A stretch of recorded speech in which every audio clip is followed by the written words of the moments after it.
तो चलिए शुरुआत करते हैं अविल इटर्नल सीजन 3 एपिसोड 11 की। जैसा कि आपने पिछले एपिसोड में देखा था कि शाओ वोचन रेनबो पे असेंड हो गया होता है। दो डिसाइपल ऊपर की ओर उसका इंतजार कर रहे होते हैं। उनमें से एक डिसाइपल बोल रहा होता है कितनी शोर शराबे के साथ कौन असेंड हुआ है। तभी अचानक से वहां पर एक बहुत ही पावरफुल ऑरा आता है। फिर वो डिसाइपल बोल रहा होता है कि इतना स्ट्रॉन्ग ऑरा किसका है, पता नहीं इस पर्सन ने कितने सारे पॉइंट इकट्ठा किए गए होंगे असेंड करने के लिए। ऑरा हटने के बाद शाओ वोचन वहां पर लैंड करता है। उसे देखकर डिसाइपल बोल रहा होता है कि जूनियर ब्रदर तुम काफी इंपेशेंट हो, तुम यहाँ पर रात को आए हो। ये कहने के बाद दोनों डिसाइपल वहां पर शाओ वोचन के लिए सेरेमनी करते हैं। सेरेमनी ओवर होने के बाद शाओ वोचन बोल रहा होता है कि मैं अंडरग्राउंड को नहीं छोड़ना चाहता था, मैं वो जगह छोड़कर आया हूं, मुझे नहीं पता कि मेरे जितने भी फ्रेंड है वो कितने उदास होंगे। लेकिन जो नीचे ईस्टर्न सिटी होती है उसका स्काई हॉल का लीडर सबसे बोल रहा होता है कि हम 3 दिन तक पार्टी करेंगे क्योंकि हमारा दुश्मन शाओ वोचन यहाँ से चला गया है। इसके बाद सारे डिसाइपल ड्रिंक होकर वहां पर पार्टी कर रहे होते हैं और साथ में बहुत सारे फायर क्रैकर्स फोड़ रहे होते हैं। इधर ऊपर शाओ वोचन उन दोनों डिसाइपल से बोल रहा होता है कि ये मेरी गलती है क्योंकि मैं इतना अच्छा हूँ, मैंने कभी भी रिग्रेट नहीं किया कि मुझे चांस मिला लोअर रियलाम में रहने का।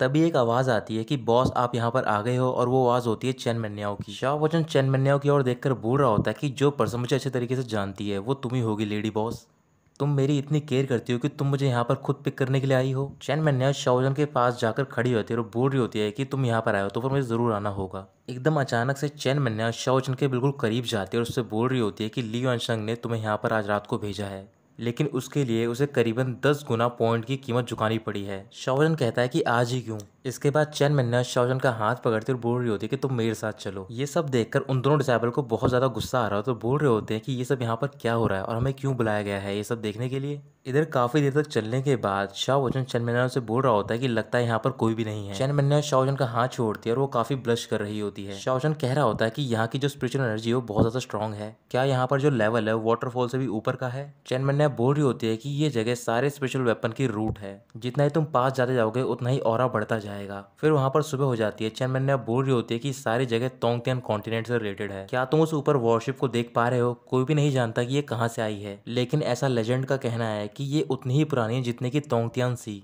वैसे देखा जाए तो ओवरऑल रेनबो के ऊपर काफी अच्छा माहौल है। शाओ वोचन कह रहा होता है कि अगर यहाँ पर सारी चीजें सेफ है तो फिर मैं यहाँ पर एक और इन बना सकता हूँ। चेन मन्याओ बोल रही होती है कि ये इतना आसान नहीं जितना तुम सोच रहे हो, मुझे लगता है कि ली युआनशंग ने तुम्हें यहाँ पर इसलिए भेजा है ताकि वो अपने चुने हुए लोगों से अटैक करके तुमको मरवा सके, और कल डिसाइबल की सिलेक्शन भी है। शाओ वोचन पूछ रहा होता है कि सिलेक्शन किस चीज की है। चेन मन्याओ बता रही होती है कि इस रेनबो पे 10 हॉल हैं, हर साल लोअर रियलाम से एक मॉन्क को चुना जाता है और उनमें से एक को दिया जाता है स्पेशल प्रोजेक्ट। उस प्रोजेक्ट को कंप्लीट करने पर उस पर्सन को रिसोर्सेज भी दिए जाते हैं। बाकी कई हॉल भी हैं जो कि ज्यादातर मैजिकल टूल्स को रिफाइन करते हैं, वो काफ़ी इनोवेटिव हैं और पावर के नेचर को अप्रिशिएट भी करते हैं। कई सारे स्पेशल लोग भी हैं जो कि यहाँ पर सीड मॉन्स्टर की हंट पे जाते हैं। अपने हिसाब से बाउंटी को सिलेक्ट किया जाता है हंटर्स के लिए, लेकिन ज़्यादातर सेफ और स्मूथ होती हैं और शायद उसके रिजल्ट का 50% तुम अपने जेब में भी रख सकते हो। ट्रीटमेंट भी बिल्कुल फेयर किया जाता है, इसमें कोई भी भेदभाव नहीं होता है। लेकिन एक और हॉल है जिसके मिशन बहुत ज़्यादा खतरनाक होते हैं, यहाँ तक कि इस मिशन में तुम्हें जान भी गंवानी पड़ सकती है। उस हॉल के एक मिशन के लिए काफ़ी सारे लोग गए थे और उनमें से करीबन 1000 लोग मारे गए। शाओ वोचन कह रहा होता है कि सुनने में तो काफी डरावना लगता है, लेकिन ली युआनशंग ने जो भी मेरे लिए प्लान किया है वो मेरे लिए कुछ भी नहीं है। चेन मन्याओ बोल रही होती है कि इसका मतलब मैंने बेकार में ही चिंता की तुम्हारे लिए। कर सारे डिसाइपल्स सैक्रेड प्लेस पे इकट्ठा होंगे और वहां पर एल्डर आके उन सबको चूज करेंगे, और इन सब के लिए जो भी रिस्पॉन्सिबल है वो है रिसर्चिंग लॉ और इन्फोर्समेंट।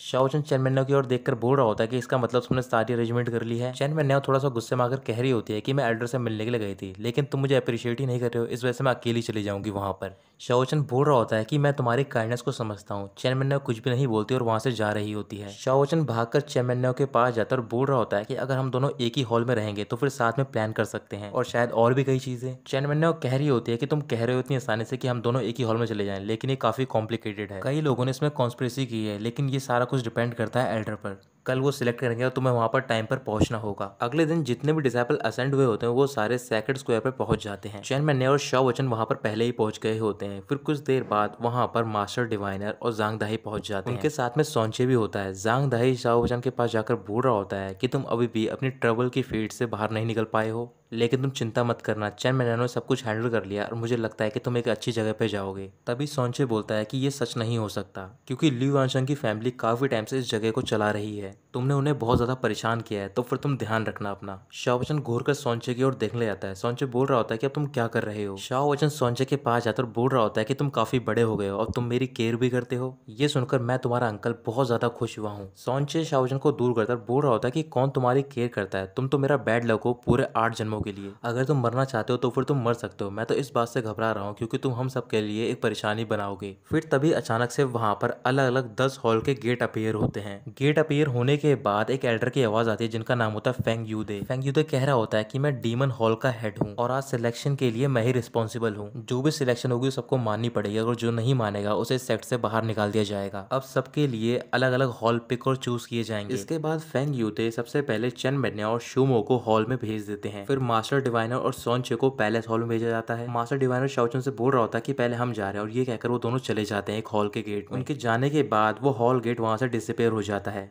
इसके बाद जांग दाई को भेजा जाता है स्पिरिट रिफाइनिंग हॉल में। ये सुनते ही जांग दाई शाओचन से बोल रहा होता है कि मैं इसी मौके का इंतजार कर रहा था, मेरे पास ये अपॉर्चुनिटी आई तो फिर मैं इसका फायदा उठाकर हमारी एंशिएंट मेथड को पूरी तरीके से कॉन्कर कर लूंगा। ये कहकर वो स्पिरिट रिफाइन हॉल के डोर में चला जाता है। फिर ली जूलू और श्वांग योंगे हॉल में जाते हैं और चेमेन्यो को बोला जाता है कि वो यूतांग हॉल में जाएगी और साथ ही में जो हे लियांग और डोंग हॉलिन है वो क्वेंचिंग हॉल में जाएंगे। शॉ खिंगजिन की पूरी आर्मी डुआनवा हॉल में जाएगी। वांग यू चांग लुतांग हॉल में जाएगा। चैन मेन्ना अभी नहीं गई होती। शाओजन उसको देखकर बोल रहा होता है कि लगता है मेरी बारी भी आने वाली है। तभी एल्डर यानी कि फांग यूदे चेन मेन्ना से बोल रहे होते हैं कि तुमने अभी तक हॉल के गेट में एंट्री क्यों नहीं की है। शाओ वचन चेन मेन्ना से बोल रहा होता है कि तुम्हें जाना चाहिए, मैं बाद में आ जाऊंगा। चेन मेन्ना कह रही होती है कि मैं तुम्हारा हॉल में वेट करूंगी और ये कहकर वो भी हॉल के अंदर चली जाती है। उसके जाने के बाद फांग यूदे शाओजन का नाम लेते हैं। शाओजन कह रहा होता है कि मेरी बारी आ गई और ये कहकर वो उसी डोर की ओर जा रहा होता है जिसमें कि चेन मेन्ना गई होती है। उसके डोर के पास पहुंचते ही वो डोर डिसअपीयर हो जाता है और शाओजन बोल रहा होता है कि यहाँ पर क्या हो रहा है। फांग यूदे सबसे कह रहा होता है कि जितने बचे हुए डिसाइपल हैं और शाओजन वो सारे मेरे डीमन हॉल में जाएंगे। ये सुनकर सारे डिसाइपल बहुत ज्यादा परेशान होते हैं। उनमें से एक डिसाइपल बोल रहा होता है मैंने सुना है कि जो भी डीमन हॉल का मिशन करने के लिए जाता है वो वापस नहीं आता है। शाओजन बोल रहा होता है कि जैसे मैं एंट्री करने वाला था वो हॉल फुल हो गया, इस वजह से मुझे अब डीमन फाइटिंग हॉल में जाना होगा। इसके बाद वहां पर फेंग यूदे अपीयर होता है और सबसे बोल रहा होता है कि तुम मेरी बात को ऑब्जेक्ट नहीं कर सकते हो। अब तुम सबको एक बात ध्यान से सुन रही है, हम सारे एक रेस लगाएंगे डीमन हॉल के गेट तक। जो भी मुझे हराकर डीमन हॉल के गेट पे पहले पहुंचेगा उसे 3 साल के लिए कोई भी टास्क नहीं दिया जाएगा, वो सारे टास्क अवॉइड कर सकता है। ये सुनकर सारे डिसाइपल खुश हो जाते हैं। ये सुनकर शाओचन बोल रहा होता है कि वाकई में ये एक अच्छी अपॉर्चुनिटी है।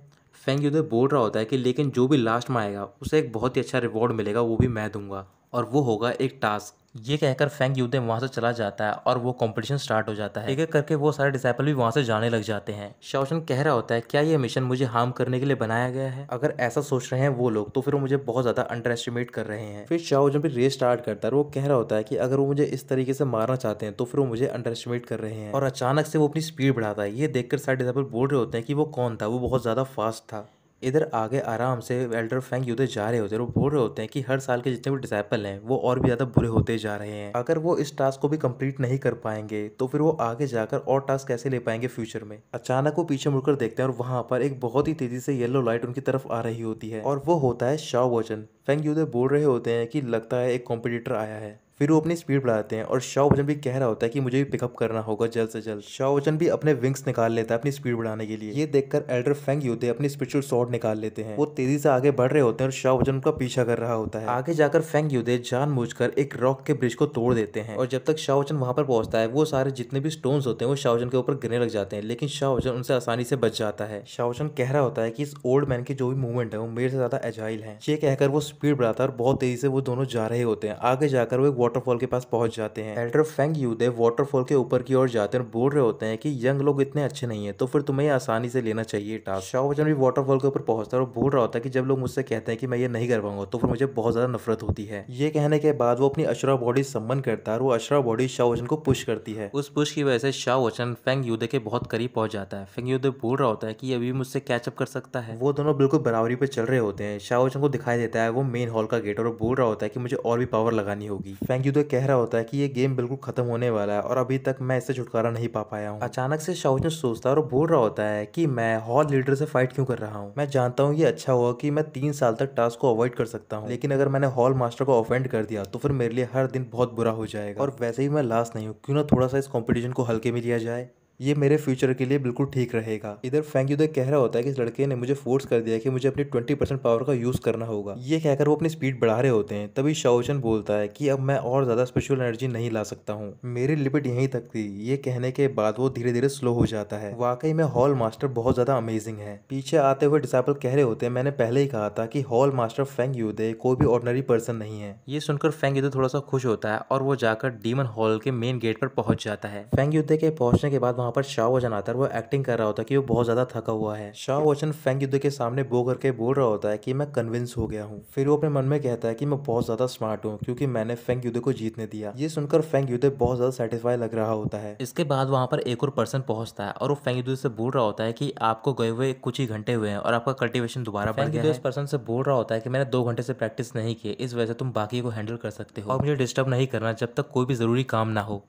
फिर फेंग यूदे सारे डिसाइपल से बोल रहा होता है कि तुम्हारे लिए सारी अरेंजमेंट युन दाओजी करेगा और ये कहकर वो चला जाता है। उनके जाने के बाद युन दाओजी शाओजन की ओर देख रहा होता है। फिर वो सबसे बोल रहा होता है कि सारे आराम से खड़े हो जाओ, मेरा नाम युन दाओजी है और मैं डीमन फाइटिंग हॉल का डिप्यूटी हेड हूँ। अब से हम सारे एक फैमिली की तरह रहेंगे। ये सुनकर शाओचन बोल रहा होता है कि डिप्टी हॉल मास्टर काफी काइंड है, लगता है ये बहुत ज्यादा अच्छा है। युन दाओजी सारे डिसाइपल से बोल रहा होता है कि हमारे हॉल में ज्यादा रूल्स तो नहीं है, लेकिन सारे जितने भी न्यू डिसाइपल हैं उन सबको एंट्री मिशन कंप्लीट करना पड़ता है। टास्क ज्यादा मुश्किल तो नहीं होंगे, लेकिन किसी ने भी गिव अप करा और वो टास्क कंप्लीट नहीं कर पाया तो फिर उसे वॉयलेशन ऑफ रूल माना जाएगा और उसके कॉन्सिक्वेंस बहुत ज्यादा बुरे होंगे। शाओचन काफी हैरान होता है और वो बोल रहा होता है कि अभी हम डोर तक भी नहीं पहुंचे हैं और हमें मिशन भी करने होंगे। इसके बाद युन दाओजी बोल रहा होता है कि डिसाइपल जाओ के बिन लाओजो में जाएगा जिन तान को मारने के लिए। फेंग यूदे के पास अलग अलग टोकन होते हैं, वो डिसाइपल्स को दे रहा होता है वो टोकन। एक एक करके डिसाइपल को मिशन मिलता है। फिर युन दाओजी शाओजन से बोल रहा होता है कि तुम यहाँ पर पहले आए हो, इस वजह से मैंने तुम्हारे लिए सबसे आसान टास्क सिलेक्ट किया है। तुम्हें सर्जिंग स्ट्रीट में जाना होगा और वहां पर जो हैंगफंग को मारना होगा। शाओजन वो टोकन एक्सेप्ट करता है और थैंक यू बोलता है। जितने भी डिसाइपल जो हैंगफंग का नाम सुनते हैं वो सारे उसके बारे में बात करने लग जाते हैं। शाओजन काफी कंफ्यूज होता है और बोल रहा होता है कि ये सारे ऐसे क्यों रिएक्ट कर रहे हैं, क्या इस मिशन में कुछ छुपा हुआ है। युन दाओजी बोल रहा होता है कि ऐसा कुछ भी नहीं है, ये पर्सन बहुत ज्यादा डिस्गस्टिंग है, ये पर्सन काफी फेमस प्ले बॉय है, ये जितने भी सुंदर लड़की होते हैं उन्हें किडनैप कर लेता है। वो अपने स्ट्रॉन्ग फैमिली बैकग्राउंड की वजह से उन सबको परेशान करता है। भले इसका cultivation late foundation establishment stage पर है, लेकिन इतना ज्यादा पावरफुल नहीं है। शाओचन गुस्से में कह रहा होता है कि वो एक बीस्ट है, मुझे फर्क नहीं पड़ता उसका कल्टीवेशन लेवल क्या है, लेकिन मैं शाओचन किसी भी बुरे पर्सन को बर्दाश्त नहीं कर सकता हूँ। इस वजह से मास्टर युन दाओजी आप चिंता मत करो, मैं वहां पर जाऊंगा और जस्टिस करूंगा। फिर युन दाओजी कहता है कि मैं तुम्हारी अच्छी न्यूज का इंतजार करूंगा। फिर वो सारे डिसाइपल से बोल रहा होता है कि जो ये टोकन है सिर्फ रिकॉर्ड के लिए काम नहीं आता, बल्कि ये तुम्हें डायरेक्टली उस जगह पे टेलीपोर्ट भी कर सकता है। इस टास्क टाइम के लिए बहुत ज्यादा लिमिटेड टाइम है, इस वजह से तुम्हें सिर्फ 7 दिन मिलेंगे। ये कहकर डिसाइपल वहां से चले जाते हैं। शाओचन बोल रहा होता है कि भले मुझे बहुत गलत लग रहा है, लेकिन मैं इसे रिफ्यूज नहीं कर सकता हूँ। ये कहने के बाद शाओचन सर्जिंग स्टेट में पहुंच जाता है और वहां पर वो फर्स्ट में उतर वो देखता है कि चारों तरफ फॉग ही फॉग होता है। अचानक से उसे एक आवाज सुनाई देती है और एक बहुत ही बड़ा बर्ड उस पर अटैक करने लग जाता है। शाओचन किसी तरीके से उससे बच जाता है। फिर वो अपने चारों ओर देखता है और वहां पर काले बादल छाए हुए होते हैं और बिजली कड़क रही होती है। तो दोस्तों यहीं पर खत्म होता है ये एपिसोड।